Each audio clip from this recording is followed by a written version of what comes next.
6, roll call, please. Ms. Angarola, here. Ms. Bayless, here. Mr. Becker, Ms. Hale, Here. Mr. Houtman, Mr. Candela, Ms. Sullivan, here. Please rise for the Pledge of Allegiance. I pledge allegiance to the flag of the United States of America and to the republic for which it stands, one nation, under God, indivisible, with liberty and justice for all.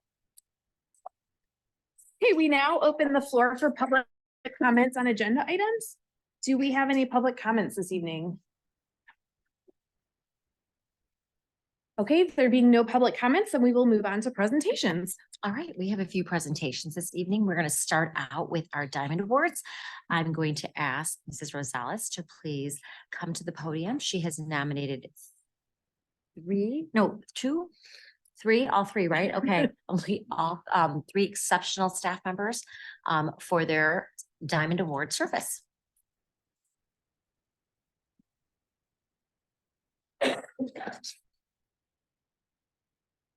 Okay.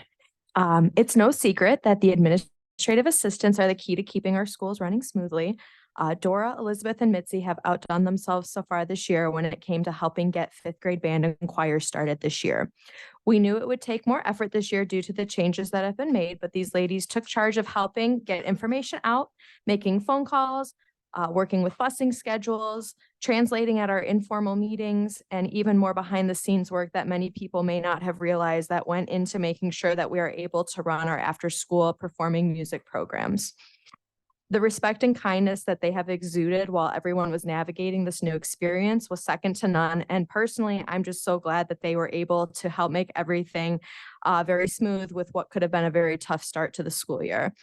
Because of their high standards and excellence to the district, everything has been super effortless this year. So thank you so much, ladies.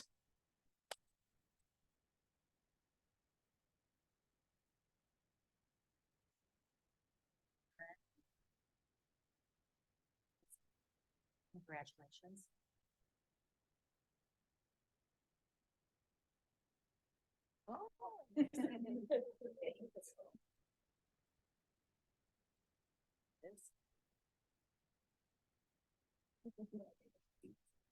Mitzi, you're getting used to this, aren't you?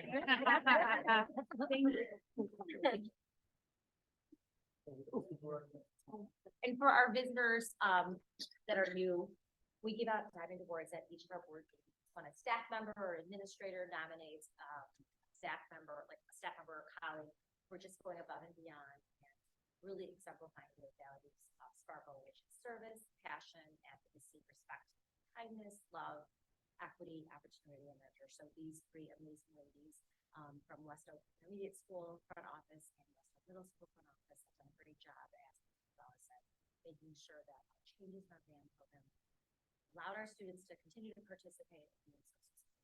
Congratulations. Thank you.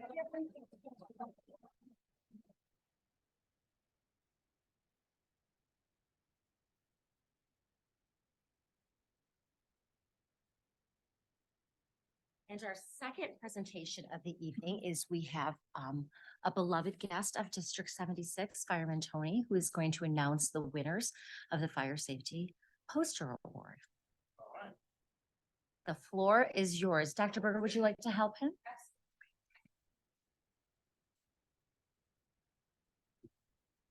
You can get live on the mic. Go ahead.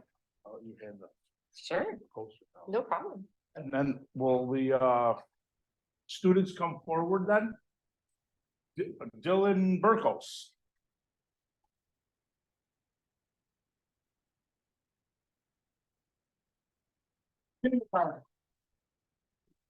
Great.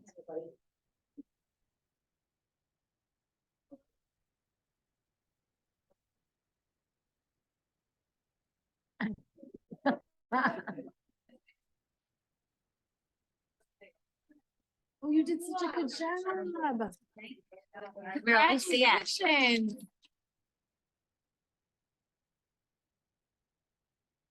And Carly Collins. 2nd grade. Oh, I'm sorry, 1st grade.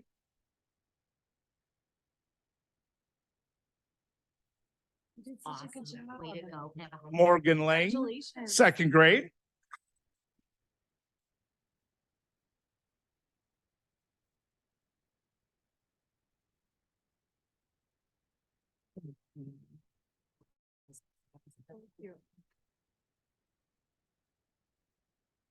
And Alexandra You can do Muscal. Second grade.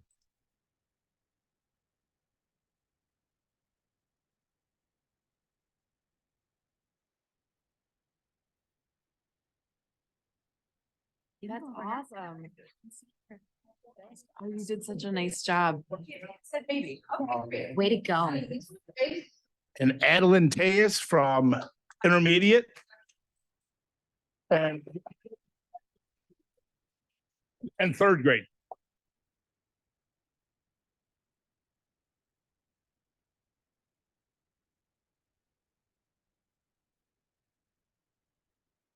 Just right Come here, here. come here, come here. Excellent. There you go.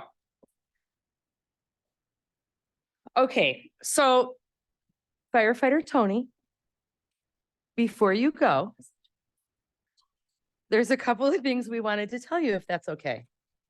All right. All right. Nice So job.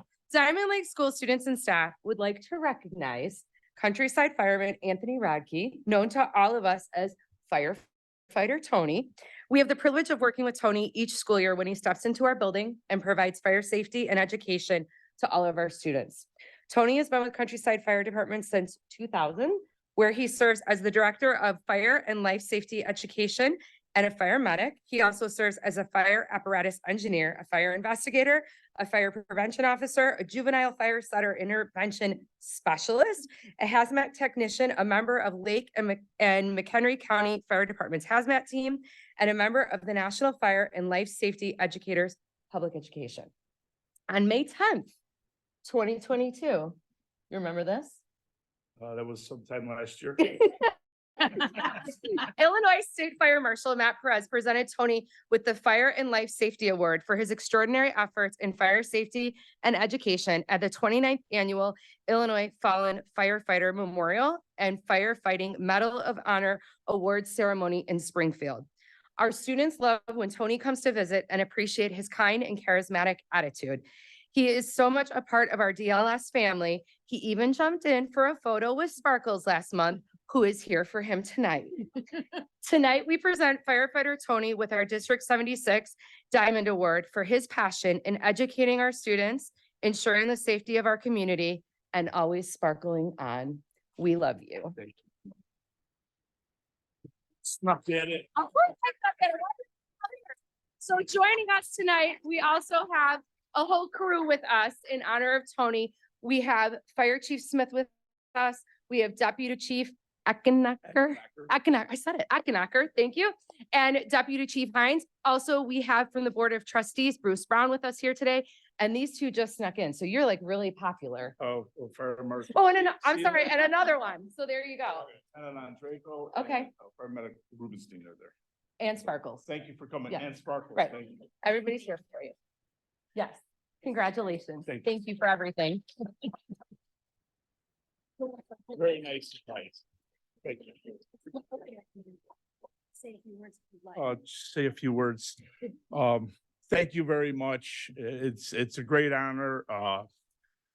Love Countryside Fire, love the school districts that I get to go into. And I have to say, I was telling David Becker here, the incredible transitions that I've seen here at D76 since Dr. Sharma Lewis Bhavna has taken over. I know she's told me several times, just call me Bhavna. But what her leadership has done for your district is second to none. So thank you very much.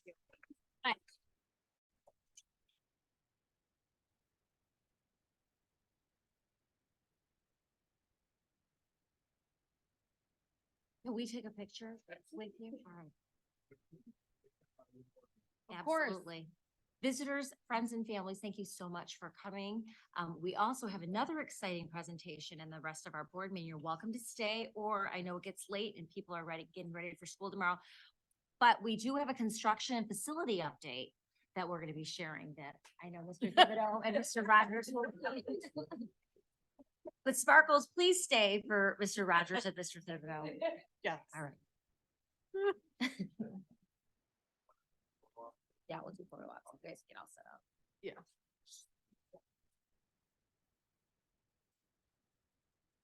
Or Mr. Rogers always has to follow like a really meaningful presentation.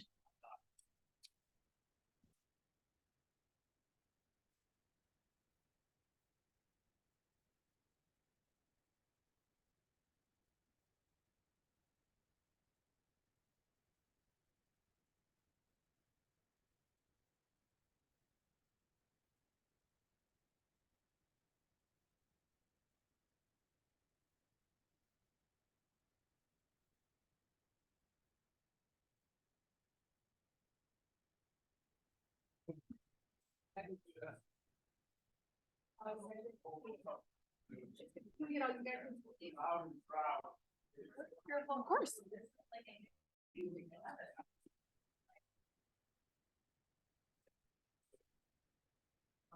How are you? Yeah, come on over here. Right?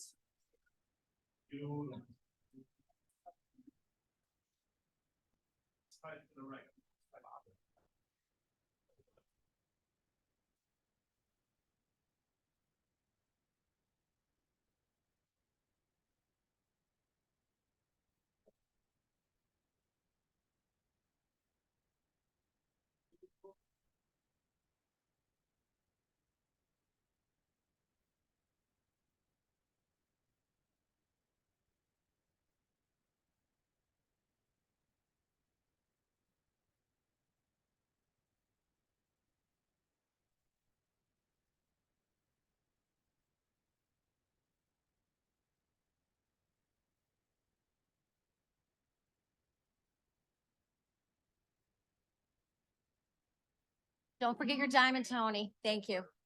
Thank you. Thank Thank you you. so much.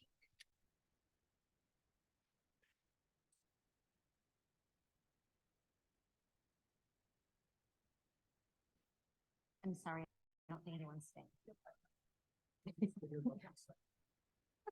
I tried. I mean, it looks like maybe like two. I bolstered it. I mean, I say I hyped you up pretty well.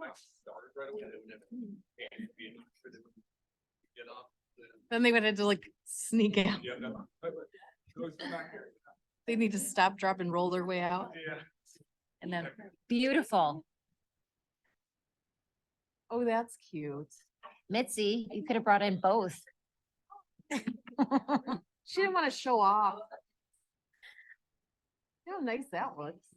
You upgraded those. Right? I didn't. I think Hiram did. Good job, Hiram. I see her. Yeah. I can't, Hiram's hiding. We had to.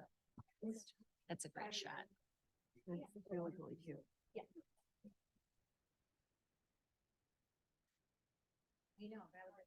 Hi, Yvonne.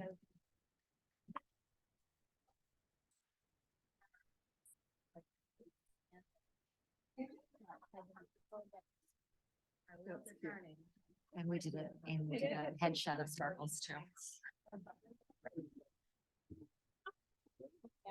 Oh my God. Sparkles and all the yearbook. Where did you get, I would like to know, like, how did you find a mascot costume?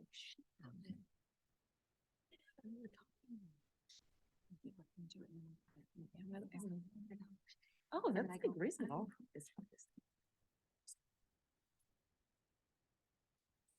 I kind of wish Chris Williford was still here to wear that costume. That would have been so worthwhile to see. Okay, anyway, the floor is yours, Mr. Rogers. We are excited to hear from you. Not as excited as I am to tell you about this, so this is great.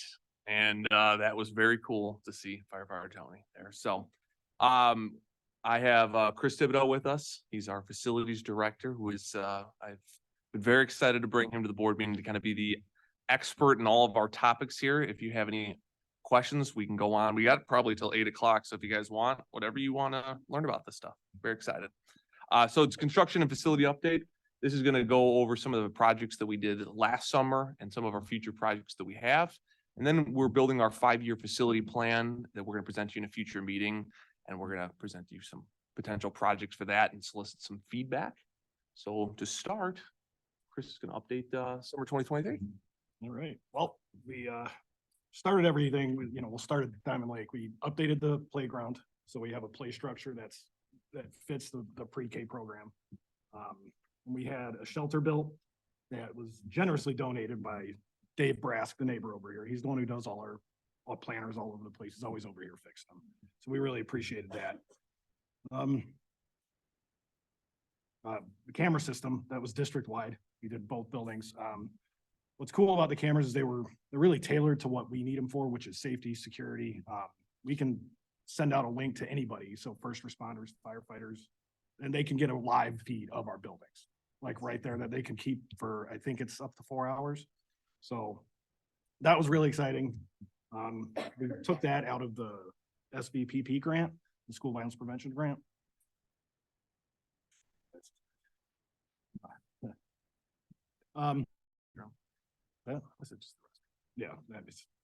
Then we updated the restrooms at Diamond Lake. We just are at West Oak.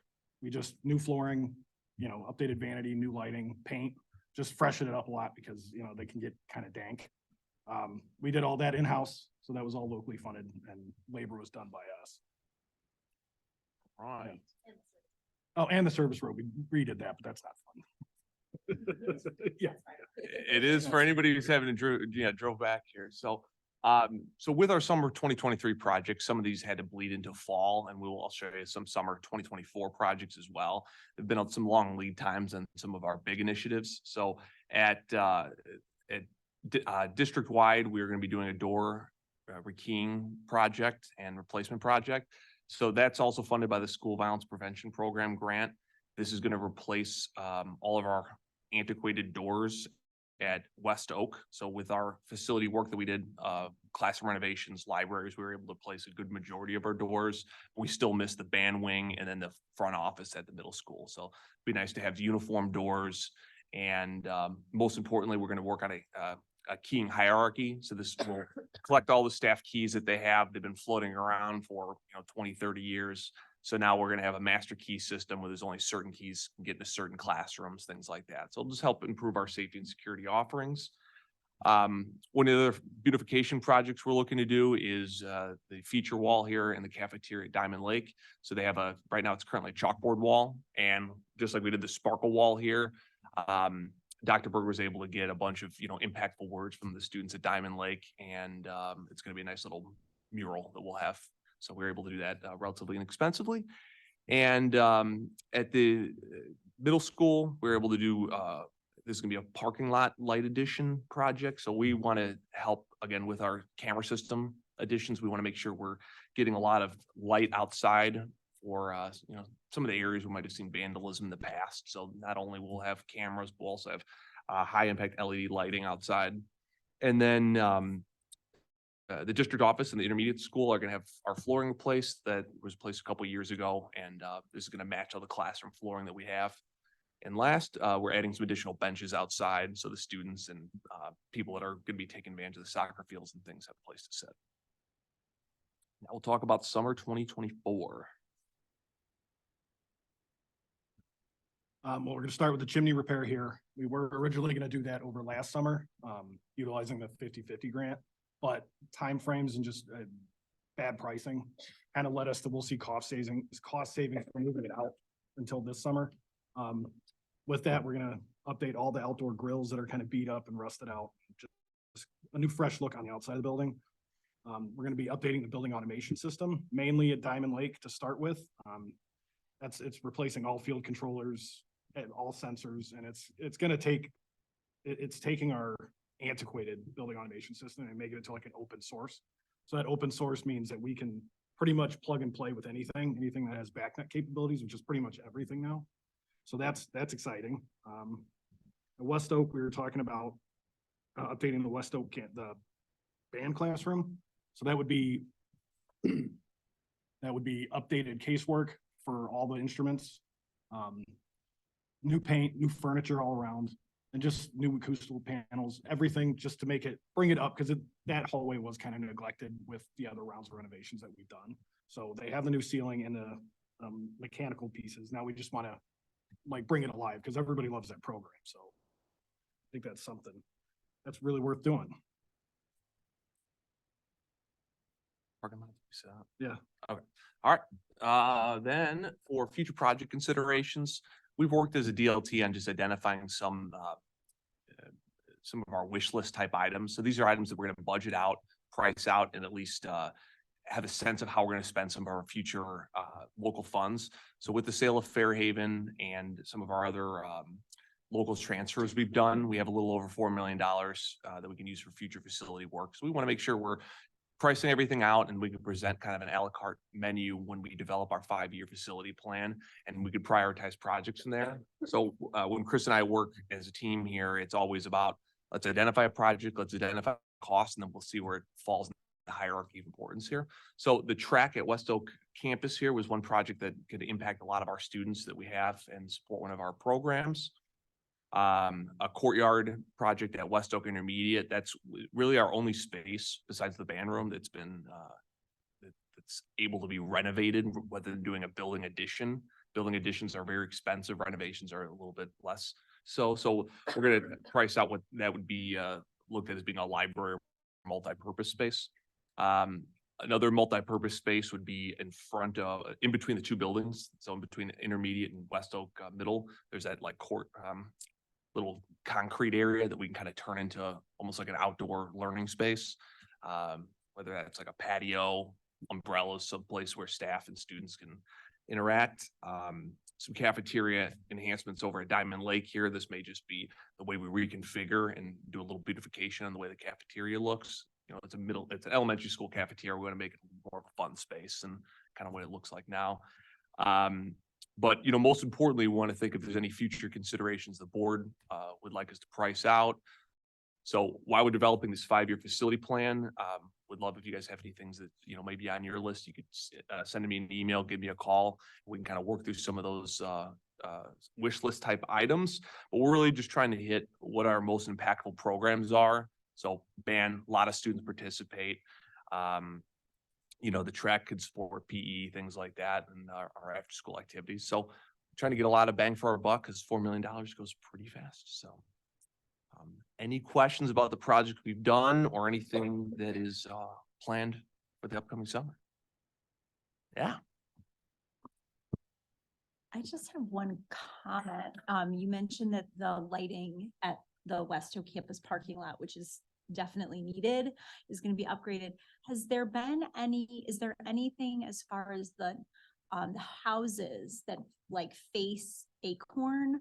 And those, I don't think there's anything past the field, except I don't think there's anything past the field, but those homes that, you know, sit over there, are they impacted if the lights, especially like an LED type light that can be really excessively bright? Are we bound by certain limitations as far as how bright they can be? It was just a thought.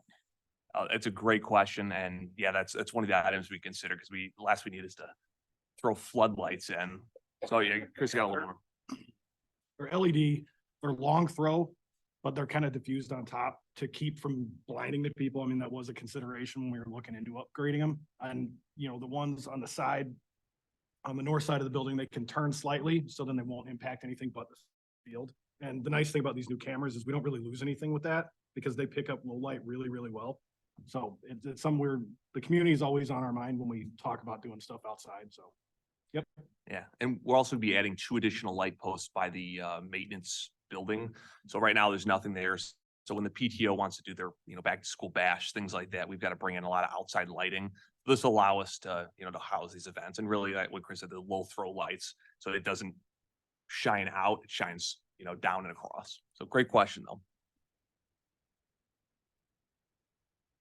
I mean, I could send you an email, but am I the only one that has to park by that pole in front of Diamond Lake and worried that I'm gonna back into it each time? You probably have never noticed it before, but it feels like I had to park there several times. I'm like, how am I gonna do this? So, like, great.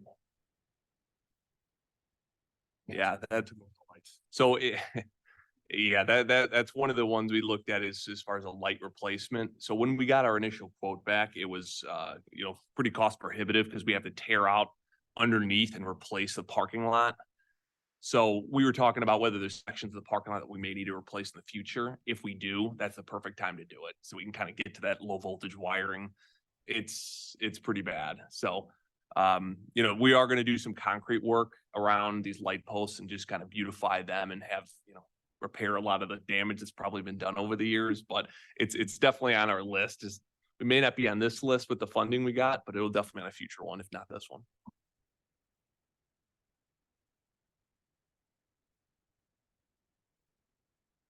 Thank you.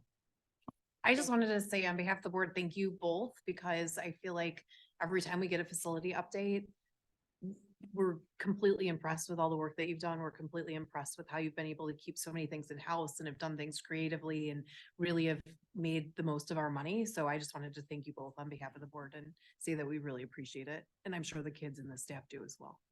No, truly appreciate it. And that's one of the biggest things we have. We are a district that have two maintenance guys that are such highly skilled engineers that we generally, a school of our size, we're outsourcing all this work. You've been there before. We've outsourced Yeah. plenty of work. So, you know, with Chris's expertise, bringing these projects and most of the knowledge on how to get these done has been, you know, the cost savings has been instrumental. So thank you. Appreciate that. Sure, thank you. Nice job on your first presentation. Yeah, it was great. Thank you for coming. Okay, that wraps up our presentations. We will move on to our business agenda, and the omnibus vote agenda is up for review. The next item up, I believe we might hear from Mr. Rogers again about the water easement.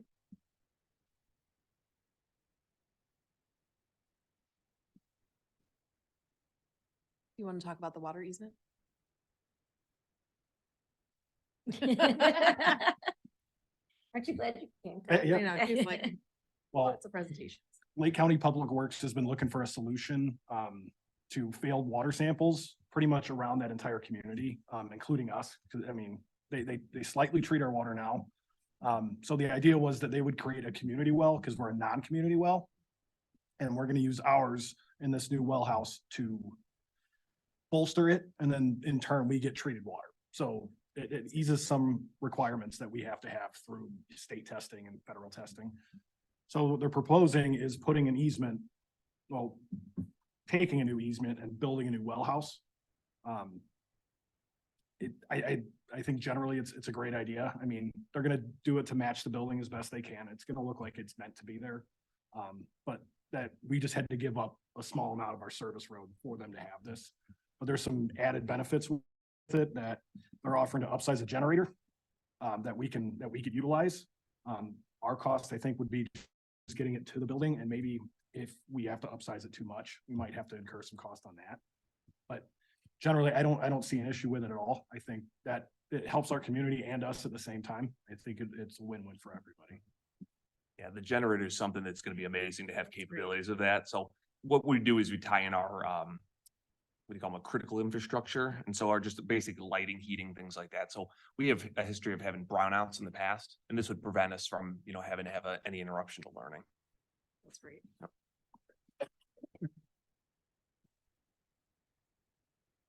Anyone have any questions?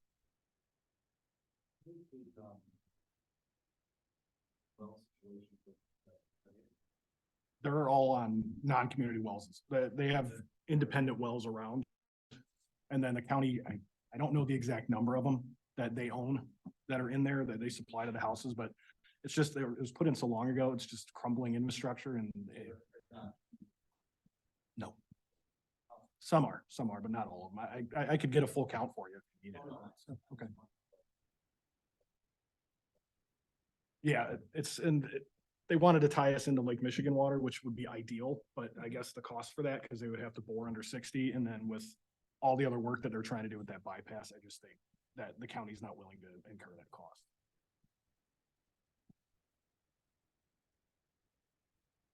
Great. And then do you want to talk about the building automation as well? Yeah, the building automation system is one that we've been working on for quite a while, especially because our system is getting the obsolescence, for lack of a better word, of the system is is making it so we're not gonna be able to have a fully functioning building automation system. So I'll let Chris talk a little bit more about that, but that's the central system that controls all of our heating and cooling. And that's where any of our efficiencies lie with our system right now. So right now we kind of have our system's fairly compartmentalized, especially at Diamond Lake, where it doesn't speak to each other. Heating is separate, cooling separate. So this will help kind of bring it all in one house. Yeah, no, it's, what we come down to is when we updated the boilers at Westo campus, we decided to go to this open source system, Tritium. Like, it's just kind of the new way that everybody's going, because it's open source, open software. It'll talk to everything. So that you know, it's not proprietary at all. So you can just plug in any brand basically, and it will talk to some of ours, but not much here. And Diamond Lake, that's been the problem for me, is we have a boiler system that has 3 different components all talking to each other at the same time and then arguing constantly. And then we've had, you know, boiler failures because of it, or, you know, at the 2 a.m, I'm running in here with like my tables on fire. So really what this does is, as they age out the Schneider equipment, which is what we currently have, and they're going to stop supporting it. So to repair a controller is just going to be more and more and more and more expensive if we can get it at all.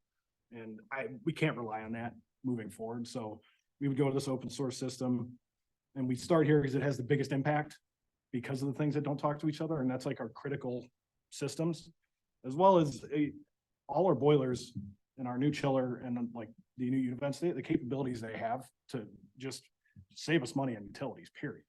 I mean, it just makes sense to get the impact here financially and operationally.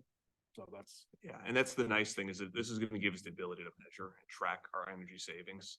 Whereas right now it's, you know, we could read our bills and invoices and stuff, but this company's designed that they guarantee energy savings. And so they monitor this for us. We'll make tweaks to the system. So this would really be kind of the first phase of the project. You know, it is a very expensive cost, but it is, you know, it's imperative to keep our systems functioning. So this is a system that's going to last us for a long time. We're paying right now another company to help us manage this as well, our old system. So there's gonna be cost savings inherently built into that. But, you know, at least Chris has the expertise to add and scale the system as we need to. This is going to get us kind of off the ground, and then we can kind of build up to our needs. That's great. Anybody have any questions? Okay, that wraps up our business agenda. Moving on to board discussion, we have 2 items. Do we want to start with a volunteer handbook? Sure. So we've attached pretty much of a final copy, but it's here for the board's review. And if you have any comments or questions about it, Dr. Berger and her team that worked on this really took direction from last year's Board of Education meeting, where we had our goals and priority update at the end of the year, that we wanted to definitely add, strengthen, and improve the number of people and volunteers that we have in our schools and in our district. So this is just a great, consistent way of getting people back after the pandemic to come back into our schools, to visit, to volunteer, to help out, to read, whatever it is. But it's a nice process that Dr. Berger and the team put together. The DLT gave feedback. It's pretty much finalized unless you guys have any suggestions or improvement. There's a nice QR code that Mr. Hanson put in place. It'll be easy for people to get the application, fill it out, and submit it. And we're hoping that this goes live next Monday, and sharing it with staff and community members. It looks really well done. I thought it was really thorough, but it's also concise. So I feel like, you know, you'll get the parents to actually read all of it. And to me, it laid out like exactly what the expectations are, which I thought, you know, was really well done.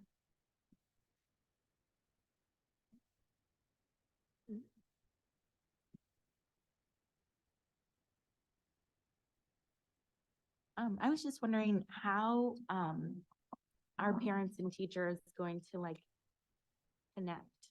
Like, is there any system in place yet? Like where teachers can say, oh, I need volunteers like at this time to help with whatever. Are we still working on that?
Any other questions? Can you hear me? Okay. When you fill out the form to volunteer, is that going to be filed or do you have to always like keep filling a form out every time?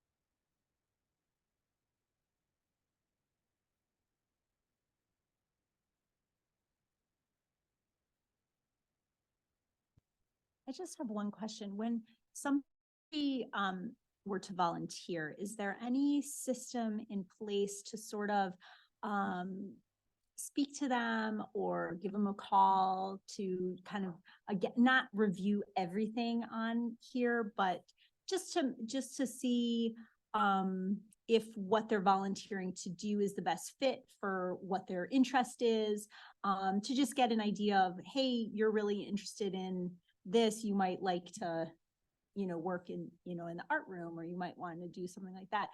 Just to kind of pair volunteers with things that fit best in what they enjoy doing. Like if it could be something like, tell us what you're skilled at, what do you enjoy, so that we don't have where people might not have an experience. I mean, working with kids is always enjoyable, but might not be, something that could help them connect with, if they're an expert in something, or if they like to do something, just so that the fit is good and therefore keeps people wanting to come back. It was just I was just curious if, obviously people want to do, they want to be in their child's room or they want to do something like that. But if you have somebody who says, hey, or somebody from a retiree or something,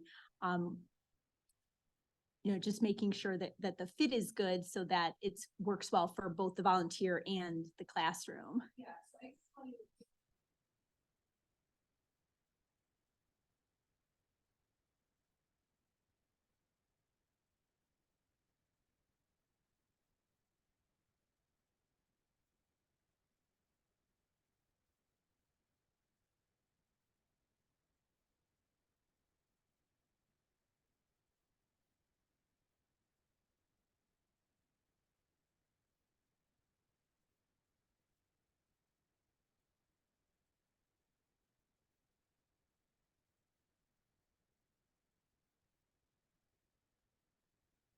Moving on to IASB resolutions, there are only 5 that we need to go through.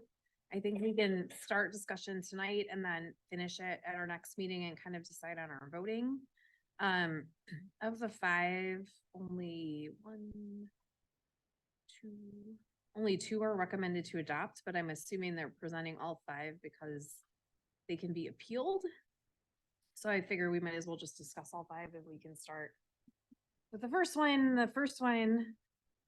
Actually, I do not recommend, but I feel like it would be very relevant for our district. That resolution essentially says, be it resolved that IASB shall support and encourage legislation that prohibits the construction of industrial facilities near schools. Industrial facilities have negative consequences on schools that are threefold: health and safety of all students, faculty, and staff, learning outcome of students, and learning environment of students. And then it goes on to talk about the health consequences, the pollution, the noise, etc.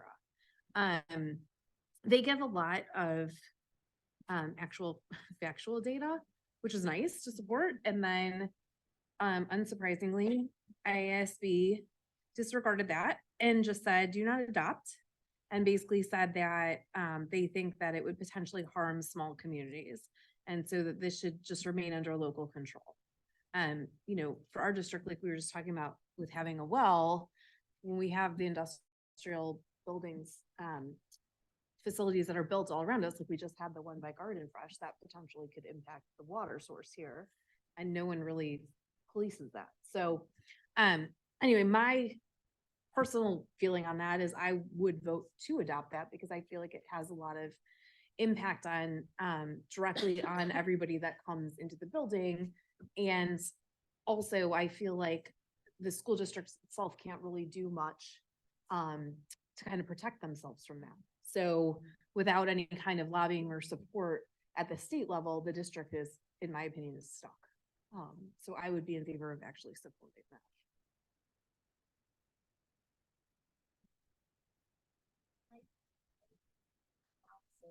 Oftentimes they reference other laws that are in place or other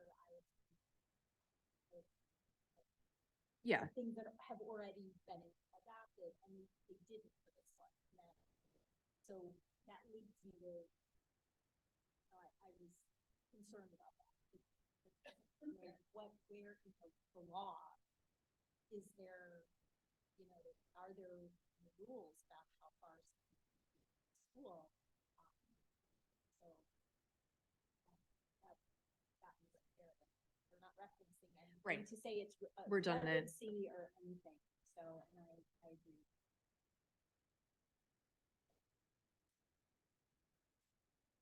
Right.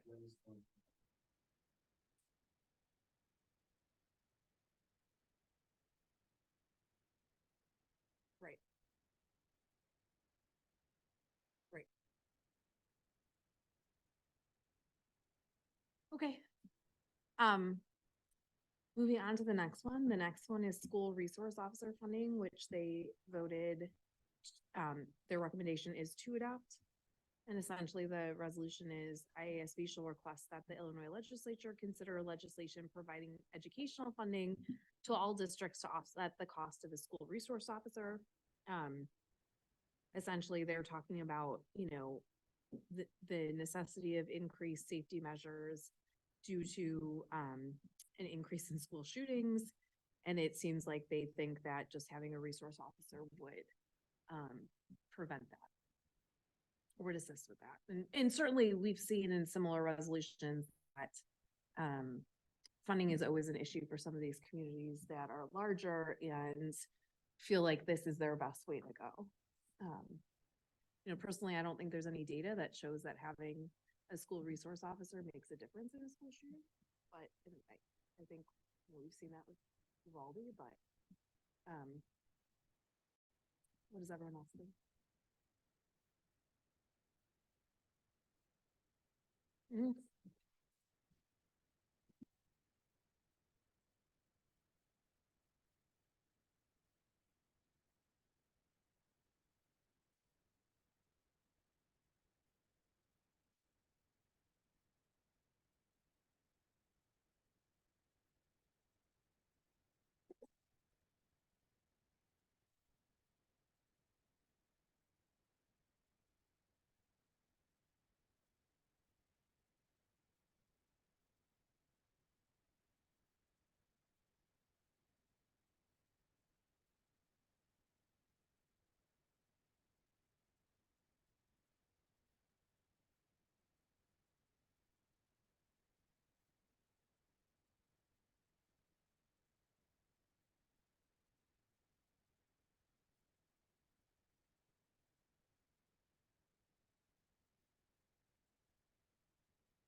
Yeah.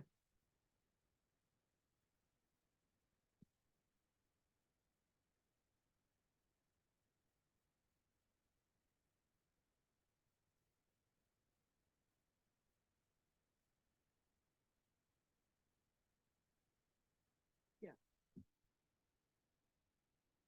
I would agree with that. And I don't disagree with what David said either. I just think that the rationale that they're discussing here is very focused on only safety of the students rather than all the other benefits that you mentioned.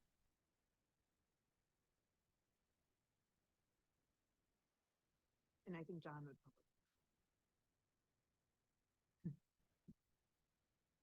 Does anyone else have any thoughts? Yeah.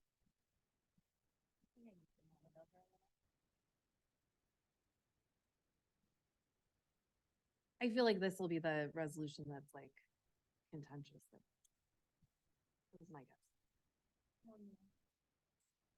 It's better than been pushing for.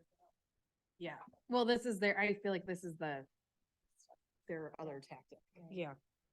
But it is like Dave made a very good point because 99% of their rationale is usually focused on local control. So it's kind of funny that this steps away from that. Like, the other thing is that they're always talking about these specific rural towns.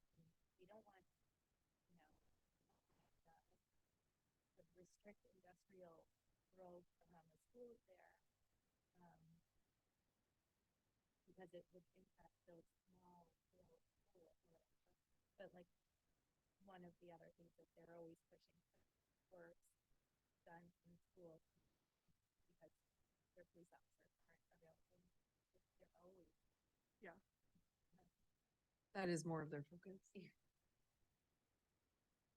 Okay, moving on to the next one, which is bus driver regulations. It's also, this is recommended as, do adopt.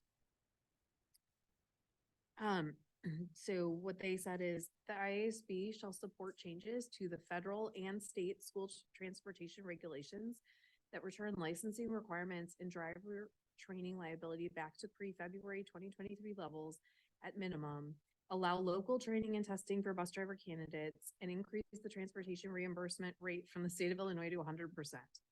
Regulations that need to be changed, improved, or eliminated altogether include local, in-district, or ROE behind the wheel and classroom required hours should be accepted, not just those from nationally recognized trainers that are only available in commercial driving programs, and remove liability that is borne by new driver trainers concerning the drivers they certify.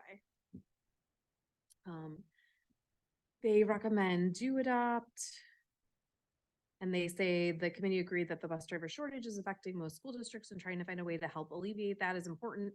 Committee felt that helping to ease the requirements and training to become a bus driver will help improve the shortage that districts are facing. My only comment here is that the rationale seemed in large part that these were, that the licensing is done federally instead of in state. And so I just didn't see how, I just don't think that's the best use of our lobbying dollars if they're gonna have to lobby both the federal government to change these rules and then also the state government. Right.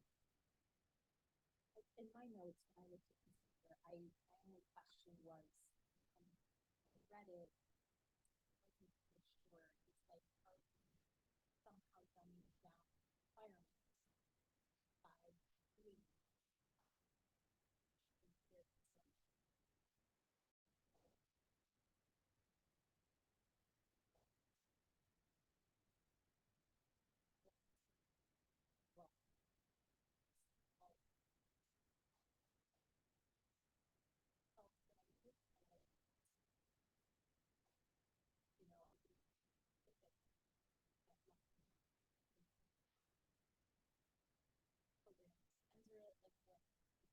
that was my question.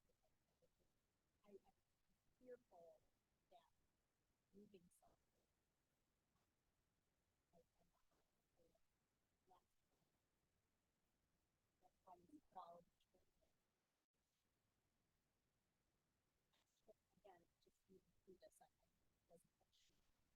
Yeah, I don't think there's much facts there. And also, I mean, they're looking at it on three fronts, right? They're looking at lobbying the federal government to change the licensing requirements, lobbying the state government to change the licensing and training, and then also lobbying the state government for 100% reimbursement, which like, I think everyone would support that. Like, we for sure would like all the money back. But I just feel like I just feel like realistically, whenever we're gonna lobby the federal government, like that's, I mean, that seems like money could be better spent in other places. Yeah, of course there is.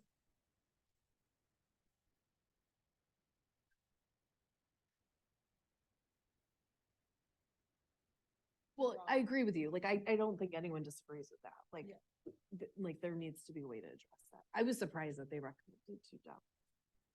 Normally they don't like things that are this broad. Yeah. And then I think the last one already. No, there's two more. Okay. Sorry, I got excited. The last one, I don't know. Second to last one is about employee board relations. And it's recommended do not adopt. And this one says, be it resolved that the Illinois Association of School Boards shall request that Illinois legislature consider using the Illinois DCFS Child Abuse and Neglect Tracking System, CANTS, as a means to fulfill the employment history review of Faith's Law. I don't think I fully understood this.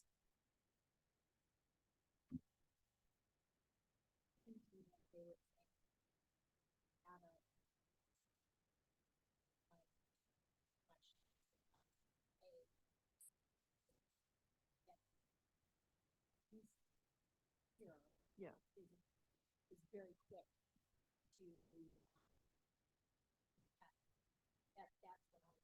That was my understanding too. I just don't, I guess I didn't understand why they would be against it. They just thought it was not the right system to fix the issue, but I don't think I'm familiar enough with the system. I don't know if any of you have any thoughts on that. That they just want to have a uniform system across the board, or do we not? have something like that? We get notifications, from our law enforcement each year of the list. I'm just looking what would be different from this. So I was just reading through it. Either Eric and I speak to it. So this summer they enforced face law, which required in the form of history review, you have to now, every place you've been employed, if it's ever worked with kids, as a condition of your employment, we have to get a form back from that district verifying some of these things described herein never took place in the district. And so for a lot of districts, it's been, there is cost, there's a lot of time associated to your point. And so this type of measure is saying we can already have that information access because you're a mandated reporter in districts, so you should have access to it. So they're trying to, a lot of HR departments and school districts have been very overwhelmed with the process. Yeah. It doesn't surprise me. They're rejecting it because they just passed this law to put this additional measure in for things that have slipped through the cracks. If that makes sense. Yeah. So I guess to give you some background, we pay for a service now. Verifent, Eric Rogers handles a lot of that out of his department. Yes. You pointing the mic at me, so because I'm talking, you But turned it on essentially- and then aimed it But at me. just to ask for clarification, wouldn't using the DCFS CANT system simplify things for you then? Wouldn't that streamline it? Or am I misunderstanding? No, I mean, anything that could streamline our systems would be excellent. It's just, they're creating all this supplemental safety measures Mhm. without considering how they're gonna, impact. So they just really need a statewide database or something that could be enacted, so. Base law is looking for the stuff that wouldn't show up. Because I think by having this lawyer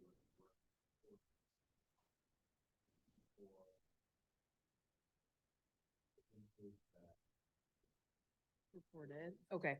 that there might have been something that the person who signed before. Gotcha.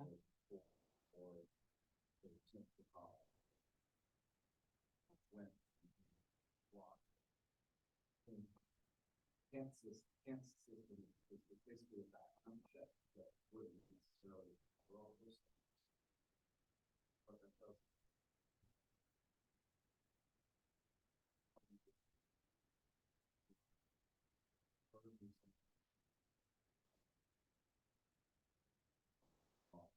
Yeah.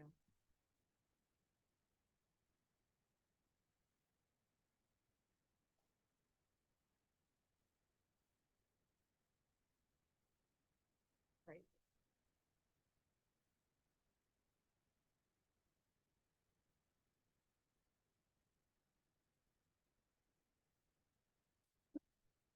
Right. Right. Right.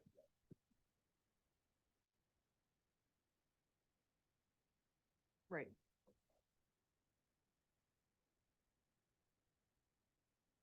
Right, so basically, that's helpful, Dave, to understand, but basically, like, I think what you're saying is that it doesn't, yeah.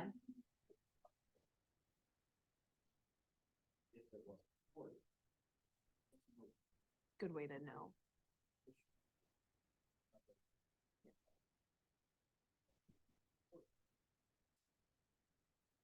Right. Right. There's a blanket checkbox in the form that I think 99% of the people are using. It's, to the best of my knowledge, there's nothing that Right. You know, that shows up for this person's background. So it's just a layered approach. They're throwing a lot of layers to see what web they can catch. You know, that you, like you said, in theory, it's good. How many times are you gonna look in somebody's personnel file and it's gonna say, you know, they were investigated for something? Cause, you know, sometimes it may have not been written down properly. It may have been 30 years ago. So it's, you hopefully catch one, I guess, is maybe the theory with how Yeah. much time it's gonna take.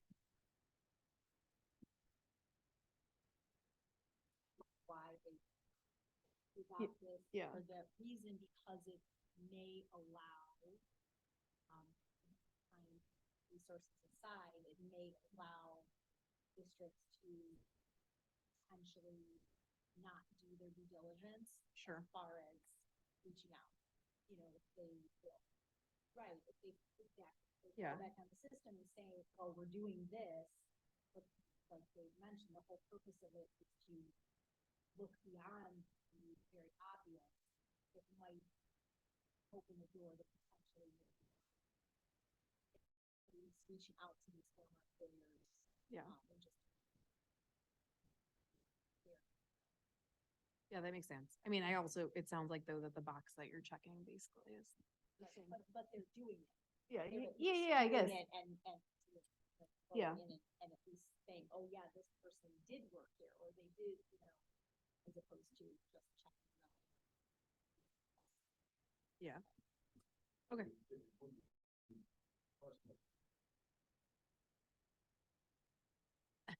Yeah. Yeah, as to why. Yeah, and what would be better or what, yeah. Yeah, agreed. I wonder if it'll come up at the resolutions meeting as to why they're recommending that too during that discussion. No, they just vote. So they don't, in those resolutions meetings, they sometimes in the delegate training meeting that they do in advance, where you can call into the webinar, they have the resolutions committee there. And they will sometimes talk about like what they discussed and why they came to that. But when you're actually in the delegates meeting, they don't discuss anything. It's just the districts talking. And so the only way I can think that would come up would be if the district that presented that wants to appeal it and then they give their spiel and then they say that like they give that explanation, but there's like no guarantee.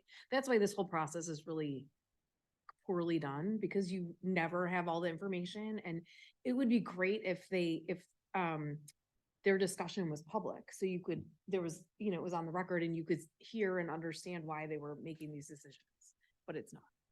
So you're always kind of in a vacuum and like trying to guess.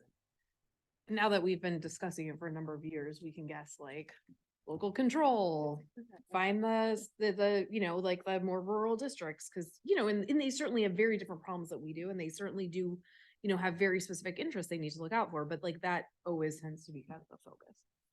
So, yeah. Okay, the last one. This is definitely the last one. Alternative safe school funding. This is also do not adopt. And be it resolved, the IASB shall advocate for additional funding to be provided for regional alternative safe schools to allow for an elementary appropriate program, additional funding and approved certification programs for board certified behavior analysts, school districts, and additional flexibility with student discipline to help local districts provide the safest learning environment possible. We also ask that the state legislature review Senate Bill 100 and make any necessary changes to allow for more local control as it relates to student discipline post-COVID, especially at the elementary and middle school levels. And they're saying do not adopt and kind of like Elisa had mentioned before, but where they're referring back to an existing statement. The current IASB position statement 2.33 already states IASB will advocate for funding using evidence-based funding to support funding for alternative schools. Members also discussed a possible review of SB 100, which encouraged limiting students' suspensions and expulsions, and established a parent-teacher advisory committee that would develop within school board policy guidelines on pupil discipline. So it sounds like they think that they're already covered. Did anyone have any other thoughts on that one? Okay, so like I said, we can kind of rehash this a little bit next week and then just, or not next week, but in 2 weeks. I don't even know what date it is. So at some point in the future, whenever our next meeting is going to take place, we can rehash and decide how we want to vote and decide who wants to attend the delegate meeting and go from there. And that kind of wraps up our board discussion. Moving on to FOIA requests, we had one. Moving on to notices and communications, there's a CEDAL newsletter. There was that, email from Sean Blackie. Blackie. Yeah. Kind of recapping his visit. And then there is the Principal Day proclamation in there. Principals Day is gonna be Friday, October 20th, where we're gonna recognize our principals in District 76. Good. Can we get like a parade and like a float? We could all wave with sparkles. I mean, I would find that like super fun if you could just drive, maybe you guys could get a little school bus and drive through the neighborhoods and wave.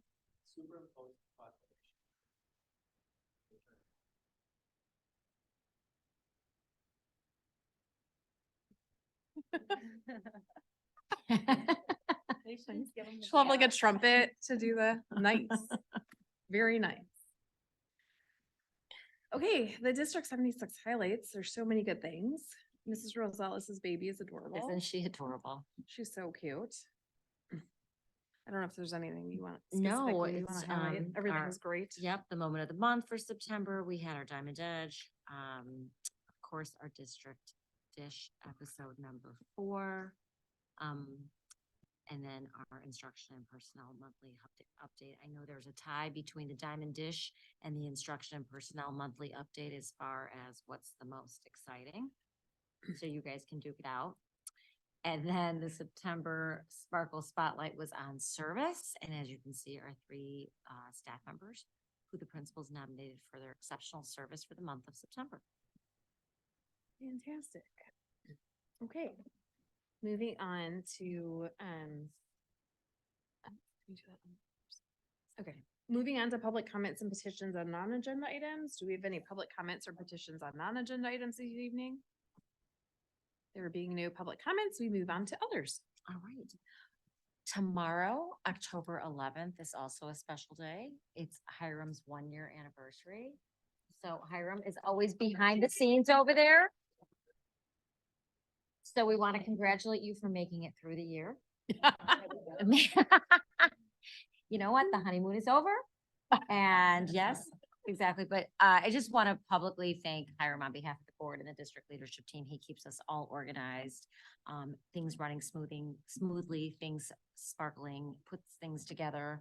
Not even know there's a little elf, gets everything together and just makes us all look really good and is always professional, always positive, and they had such a amazing spirit to the district office as well as the district office associates, all of the school teams, and he's definitely leveled up and made our district continue to sparkle on. So thank you, Hiram. Thank And you, on Hiram. behalf of the board and the district leadership team, we have a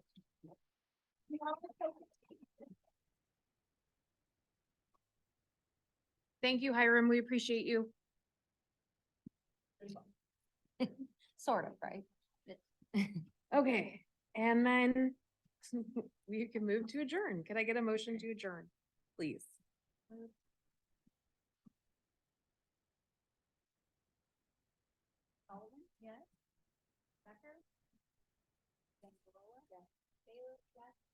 Yes. Done? Yes.